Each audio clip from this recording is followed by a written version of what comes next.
Voilà.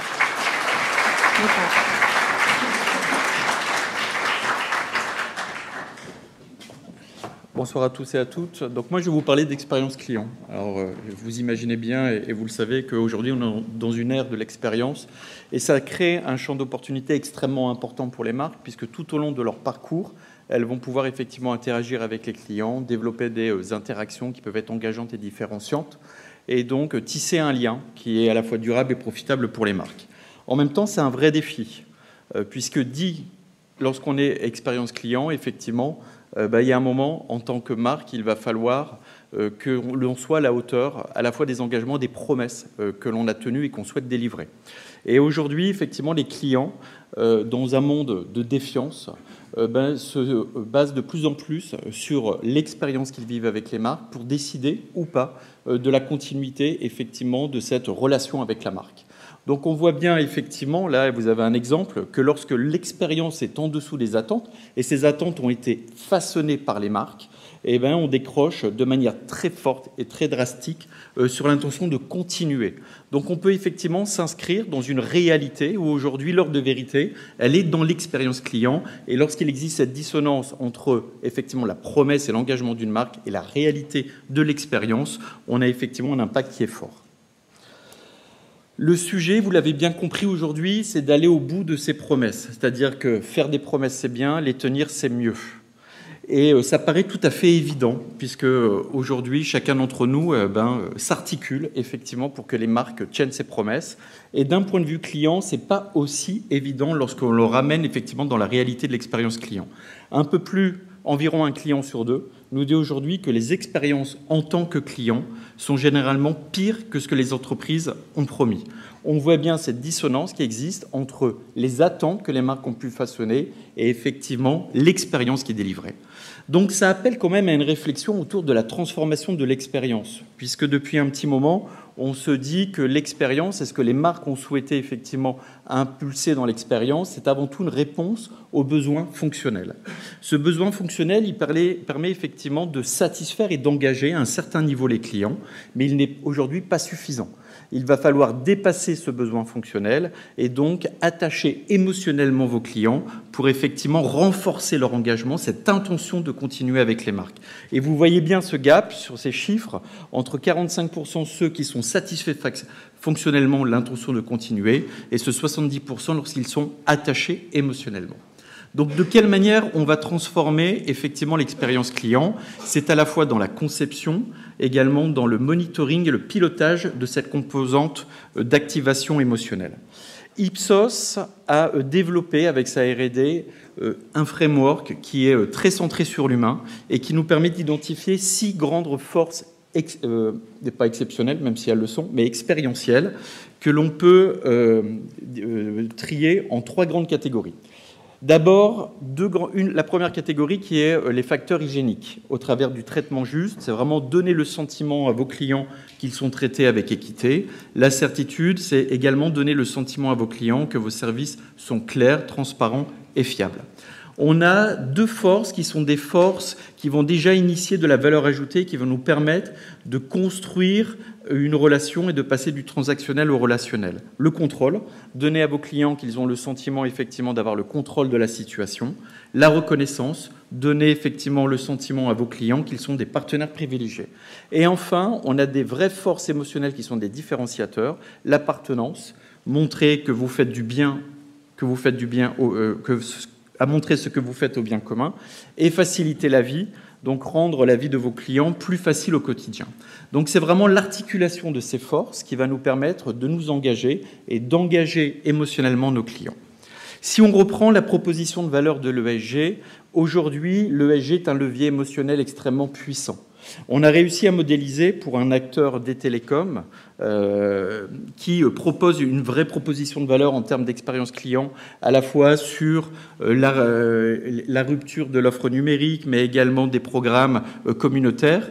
Et on s'est aperçu que la perception d'ESG progressait et permettait d'articuler 3 types de forces. L'appartenance, ce qui est tout à fait normal puisque c'est le bien commun, le traitement juste et la certitude. Donc on voit bien effectivement l'attachement émotionnel qui s'est activé et on a pu modéliser le gain à la fois sur des indicateurs d'expérience client comme le NPS, mais également des indicateurs de comportement, la réduction du churn, et puis également de gains financiers que vous voyez affichés. Donc globalement, comment on arrive à incarner cet attachement émotionnel? Et là, on s'articule au travers de 3 grandes composantes qui vont s'articuler autour de la vision de l'entreprise. À la fois l'histoire que la marque souhaite raconter, à la fois les expériences et les souvenirs que les marques souhaitent que leurs collaborateurs créent et que leurs clients reçoivent et partagent. Pour illustrer ça, nous avons pris 3 cas, car aujourd'hui, ce qui est important, c'est que l'engagement que vous allez avoir peut être mesuré, c'est-à-dire à la fois un engagement qui est concret et tangible et qui peut être mesurable.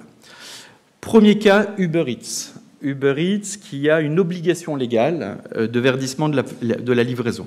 Aujourd'hui, sa promesse est forte, puisque c'est une promesse de plateforme mobilité zéro avec une ambition à 2040.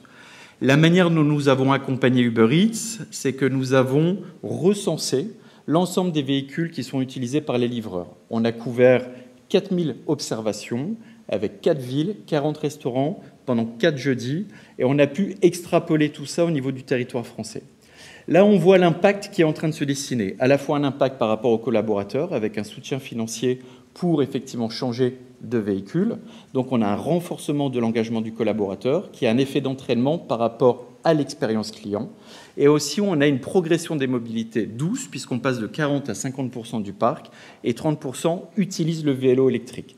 Donc, on voit bien l'articulation entre la promesse, l'histoire que souhaite raconter effectivement Uber Eats, et puis aussi les rouages qui sont en train de s'effectuer en termes d'engagement collaborateur et d'expérience client. Deuxième point, Clariane. Alors, c'est un groupe qui est leader, qui a été effectivement très chamboulé par une tempête qui s'est passée il y a quelques années sur le secteur du vieillissement et de la fragilité, et qui a fait la promesse d'être une entreprise à mission sociale et sociétale, et donc focalisée sur le vieillissement et les fragilités. Aujourd'hui, on les accompagne à la fois sur l'expérience collaborateur et l'expérience client, en travaillant à la fois sur l'engagement et le sentiment de reconnaissance du corps médical et des collaborateurs, et également l'expérience des résidents et des familles, que l'on mesure à la fois à chaud et à froid. Et c'est un nombre d'interviews extrêmement important, puisqu'on réalise 200 000 interviews par an. Cette stratégie, elle est gagnante. À la fois parce que ça nous permet effectivement d'avoir une culture qui est très centrée humain, avec un effet d'entraînement qu'on a pu démontrer entre l'expérience collaborateur et l'expérience résident et la famille, de redéfinir des priorités pour le collaborateur, que ce soit corps médical, mais également le collaborateur au niveau de l'appartenance et de la reconnaissance, et d'inscrire effectivement la recommandation à la fois des résidents et des familles en évolution depuis plusieurs années, avec un score de NPS à plus 44 en 2024, qui est quand même assez exceptionnel pour la catégorie.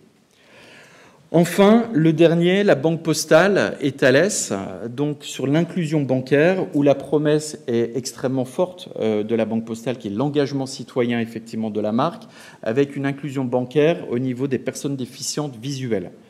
On les a accompagnés effectivement dans l'évaluation de l'expérience. Donc là, on est vraiment dans la UX, de l'expérience utilisateur des malvoyants, avec des interviews qualitatives et du prototypage et des tests, pour identifier effectivement l'impact de tout ce qu'ils vont développer en termes d'offres et de services pour cette inclusion bancaire. Le développement d'une carte bancaire qui va être jumelée avec une application, donc avec une fonction vocale, avec un bénéfice qui est extrêmement clair, à la fois fonctionnel et émotionnel, de simplicité et de sécurité des transactions, et un effet de halo sur l'ensemble de la clientèle, compte tenu de la promesse et de l'engagement citoyen de la marque. Vous auriez compris alors que transformer l'expérience client, c'est à la fois redéfinir les KPI et mesurer ces KPI. Aujourd'hui, le besoin fonctionnel ne suffit plus, il faut aller vers effectivement une dimension beaucoup plus émotionnelle, et donc à la fois dans la conception des expériences et également dans le pilotage des expériences, c'est identifier et intégrer cette dimension émotionnelle pour être sûr que l'on couvre bien ce registre et qu'on va engager les clients dans le futur. C'est à la fois se poser la question des parcours clients, à la fois se poser la question effectivement de l'expérience client, mais c'est également monitorer à la fois en temps réel ou avec des audits ce qui se passe dans les boutiques ou quel est le ressenti de vos clients par rapport à ces nouvelles expériences que vous allez développer au fil du temps. Donc, engagez-vous sur ce qui peut être mesuré, et sur 3 points, s'engager sur des promesses qui sont tangibles et démontrables, et effectivement basculer sur le réel, à la fois sur le besoin fonctionnel et sur le besoin émotionnel, les deux s'articulent, créer de la valeur à la fois pour les collaborateurs mais également les clients. Vous avez compris effectivement cette combinaison qui s'opère avec l'histoire qui est racontée par la marque, et quantifier le retour sur investissement avec de la modélisation, notamment pour les critères ESG, compte tenu de la puissance du levier émotionnel et de l'impact à la fois sur les indicateurs CX et sur les indicateurs de comportement et financiers.